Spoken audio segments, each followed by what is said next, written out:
તારીખ 6/7/2024ના રોજ બપોરના 2:30 વાગ્યાની આસપાસ સચિન જીઆઈડીસી પોલીસ સ્ટેશનમાં એક અકસ્માતનો બનાવ બનેલ હતો. આ અકસ્માતના બનાવ અનુસંધાને સચિન જીઆઈડીસી પોલીસ સ્ટેશનમાં એક જાણવાજોગ દાખલ થયેલી હતી. આ બનાવમાં એવું હતું કે સચિન જીઆઈડીસી પોલીસ સ્ટેશનમાં જે પાલી ગામ આવેલ છે એમાં કૈલાસ રાજ રેસિડેન્સી નામની એક બિલ્ડિંગ આવેલી છે. એ બિલ્ડિંગ G+5 એટલે ટોટલ 6 માળની બિલ્ડિંગ હતી અને એ બિલ્ડિંગ કોઈ કારણોસર ધરાશાયી થયેલી હતી.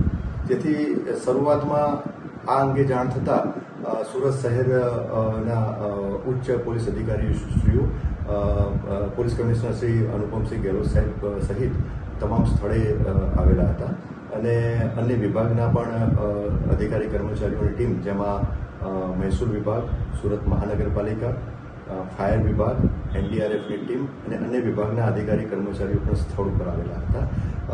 શરૂઆતના તબક્કામાં રેસ્ક્યુની કામગીરી હાથ ધરવામાં આવેલી હતી અને આ રેસ્ક્યુ દરમિયાન એક મહિલા જીવિત હાલતમાં મળી આવેલી હતી, જેને વધુ સારવાર માટે નવી સિવિલ હોસ્પિટલમાં મોકલી આપવામાં આવેલી હતી. રેસ્ક્યુની કામગીરી હાથ ધરતા અન્ય 7 ડેડ બોડી ડેબ્રીઝમાંથી મળી આવેલી હતી અને આ 7 ડેડ બોડીની ઓળખ થયેલી છે, જેમાં હીરામણી કેવટ, અભિષેક કેવટ, શિવપૂજન કેવટ, પરવેશ કેવટ, લાલજી કેવટ, અનમોલ સાલિગ્રામ અને બ્રિજેશ ગોંડ એમ કરી અને ટોટલ 7 જે લેબર હતા, જે મજૂરીનું કામ કરતા હતા અને આ બિલ્ડિંગમાં રહેતા હતા, એમનું આ બિલ્ડિંગ ધરાશાયી થવાના કારણે એમનું મૃત્યુ નિપજેલ છે. આ સાથે જે લેબર જે છે એમની ડેડ બોડી અત્યારે હાલ સિવિલ હોસ્પિટલમાં રાખેલી છે અને PMની કાર્યવાહી ચાલુ છે. આ અનુસંધાને જે પ્રથમ જાણવાજોગની સચિન પોલીસ સ્ટેશનમાં દાખલ થયું એની તપાસ પોસાઈ શ્રી પટેલ કરી રહેલા હતા.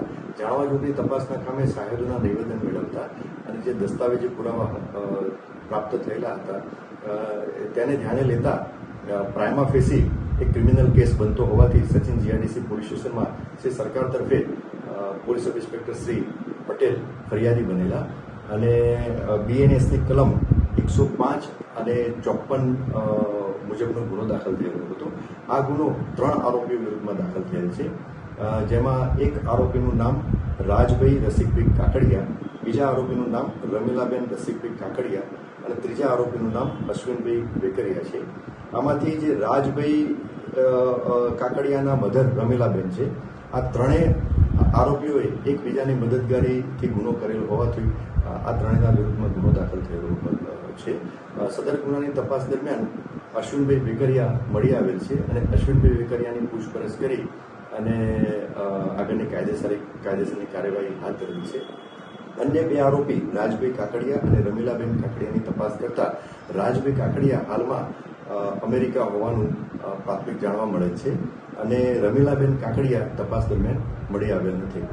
હાલમાં પણ સ્થળ ઉપર ડેબ્રીઝ હટાવવાની કામગીરી ચાલુ છે.